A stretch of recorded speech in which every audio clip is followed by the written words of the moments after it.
ಒಡಿಶಾದಲ್ಲಿ ಬೇರೂರಿದ್ದ ಜಾತಿವಾದದ ಸಮಸ್ಯೆಯನ್ನ ಕಿತ್ತೆಸೆದ ಬಿಜೆಪಿ ಸಂಸದ. ಅಂಗನವಾಡಿಯಲ್ಲಿ ದಲಿತ ಸಿಬ್ಬಂದಿ ತಯಾರಿಸಿದ ಊಟ ಸೇವಿಸಿದ ಬೈಜಯಂತ್ ಪಾಂಡ.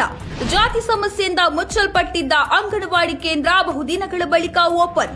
ಅಂಗನವಾಡಿಯೊಂದಕ್ಕೆ ಪರಿಶಿಷ್ಟ ಜಾತಿಗೆ ಸೇರಿದ 23 ವರ್ಷದ ಪದವೀಧರೆ ಶರ್ಮಿಷ್ಠಾ ಸೇಥಿ ಅವರನ್ನ ಸಹಾಯಕಿ ಕಂ ಅಡುಗೆಗಾರರಾಗಿ ನೇಮಿಸಿಕೊಂಡದ್ದನ್ನು ವಿರೋಧಿಸಿದ ಗ್ರಾಮಸ್ಥರು ಶರ್ಮಿಷ್ಠಾ ಬೇಯಿಸಿದ ಆಹಾರವನ್ನು ತಮ್ಮ ಮಕ್ಕಳು ಸೇವಿಸುವುದನ್ನು ನಿರಾಕರಿಸಿ ಅಂಗನವಾಡಿ ಕೇಂದ್ರವನ್ನು ಬಹಿಷ್ಕರಿಸಿದ ಘಟನೆ ಒಡಿಶಾದ ಕೇಂದ್ರಪಾರ ಜಿಲ್ಲೆಯಲ್ಲಿ ನಡೆದಿದೆ.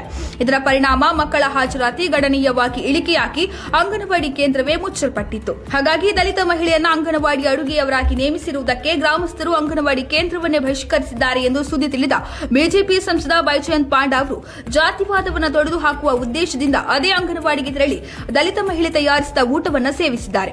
ಭಾನುವಾರದಂದು ಬೈಜಯಂತ್ ಪಾಂಡ ಅವರು ಅಂಗನವಾಡಿಗೆ ತೆರಳಿ ಊಟೋಪಚಾರ ಸ್ವೀಕರಿಸಿದ್ದು, ಸೋಮವಾರ ಎಲ್ಲಾ ಮಕ್ಕಳು ಅಂಗನವಾಡಿಗೆ ಹಾಜರಾಗಿ ದಲಿತ ಸಿಬ್ಬಂದಿ ತಯಾರಿಸಿದ ಊಟವನ್ನು ಸೇವಿಸಿದ್ದಾರೆ. ಈ ಮೂಲಕ ಬಹುವರ್ಷಗಳಿಂದ ಇಲ್ಲಿ ಬೇರೂರಿದ್ದ ಜಾತಿವಾದದ ಗಂಭೀರ ಸಮಸ್ಯೆಯನ್ನು ಕಿತ್ತೆಸೆದು ಸಾಮಾಜಿಕ ಸಹಬಾಳ್ವೆಯ ಸಂದೇಶ ಸಾರಿದ್ದಾರೆ.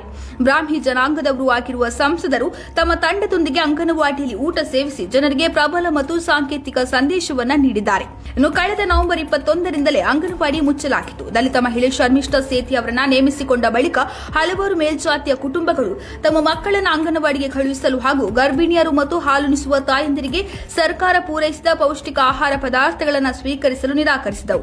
ಇದೀಗ ಬಿಜೆಪಿ ಸಂಸದರು ಅಂಗನವಾಡಿಗೆ ಭೇಟಿ ನೀಡಿದ ಬಳಿಕ ಸಮಸ್ಯೆ ಬಗೆಹರಿದಂತಾಗಿದೆ. ಈ ಕುರಿತು ಮಾತನಾಡಿದ ಬಿಜೆಪಿ ಸಂಸದ ಬೈಜಯಂತ್, ರಾಜನಗರದ ನುಗಾಂವ್ನಲ್ಲಿರುವ ಅಂಗನವಾಡಿ ಕೇಂದ್ರಕ್ಕೆ ಭೇಟಿ ನೀಡಿ ಪೌಷ್ಟಿಕ ಆಹಾರ ವಿತರಣೆಯನ್ನು ಬಲಪಡಿಸುವತ್ತ ಗಮನ ಹರಿಸಿದ್ದೇನೆ. ಇಲ್ಲಿಗೆ ನೀಡಲಾಗಿರುವ ಸೌಲಭ್ಯಗಳನ್ನು ಪರಿಶೀಲಿಸಿದ್ದೇನೆ.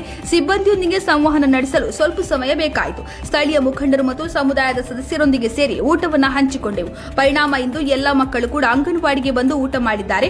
ಮಕ್ಕಳು ಅಂಗನವಾಡಿಯಲ್ಲಿ ಪೌಷ್ಟಿಕ ಊಟವನ್ನು ಸೇವಿಸುತ್ತಿರುವುದನ್ನು ನೋಡಿ ಸಂತೋಷವಾಯಿತು. ಮಕ್ಕಳಿಗೆ ಉತ್ತಮ ಆರಂಭವನ್ನು ಖಚಿತಪಡಿಸಿಕೊಳ್ಳಲು ಸಮುದಾಯವು ಒಟ್ಟಿಗೆ ಸೇರುವುದನ್ನು ನೋಡುವುದು ಹೃದಯಸ್ಪರ್ಶಿಯಾಗಿದೆ ಎಂದು ಅವರು ಸಾಮಾಜಿಕ ಮಾಧ್ಯಮವಾದ ಎಕ್ಸ್ನಲ್ಲಿ ಹಂಚಿಕೊಂಡಿದ್ದಾರೆ. ಮಕ್ಕಳಿಗಾಗಿ ರಾಗಿ ಲಡ್ಡು, ಅನ್ನ, ಸಾಂಬಾರು ಬೇಯಿಸಿ ಬಡಿಸಿದೆ. ಅವರು ಊಟ ಮಾಡುವುದನ್ನು ನೋಡಿ ನನಗೆ ತುಂಬಾ ಸಂತೋಷವಾಯಿತು. ಅವರು ಆಟಿಕೆಗಳೊಂದಿಗೆ ಆಟವಾಡಿದರು. ಸುಮಾರು 3 ತಿಂಗಳ ಕಾಲ ನಿರ್ಜನವಾಗಿದ್ದ ಕೇಂದ್ರಕ್ಕೆ ಮತ್ತೆ ಜೀವ ತುಂಬಿದರು ಎಂದು ಸೇಥಿ ಹೇಳಿಕೊಂಡಿದ್ದು, ಗ್ರಾಮದಲ್ಲಿ ಇನ್ನು ಮುಂದೆ ಜಾತಿ ತಾರತಮ್ಯ ಇರುವುದಿಲ್ಲ ಎಂದು ಭಾವಿಸುತ್ತೇನೆ ಎಂದು ತಿಳಿಸಿದ್ದಾರೆ. ಇನ್ನು ದಲಿತ ಹುಡುಗಿಯ ನೇಮಕಾತಿಯ ನೆಪದಲ್ಲಿ ಮಕ್ಕಳು ಮತ್ತು ಇತರರು ಕೇಂದ್ರಕ್ಕೆ ಹಾಜರಾಗುವುದನ್ನು ತಡೆಯುವವರ ವಿರುದ್ಧ ಕ್ರಮ ಕೈಗೊಳ್ಳಲಾಗುವುದು. ನಾವು ಈ ವಿಷಯವನ್ನು ಸೌಹಾರ್ದಯುತವಾಗಿ ಪರಿಹರಿಸಲು ಪ್ರಯತ್ನಿಸುತ್ತಿದ್ದೇವೆ ಎಂದು ಕೇಂದ್ರಪರ ಜಿಲ್ಲಾಧಿಕಾರಿ ರಘುರಾಮ್ ಆರ್ ಅಯ್ಯರ್ ಎಚ್ಚರಿಸಿದ್ದಾರೆ.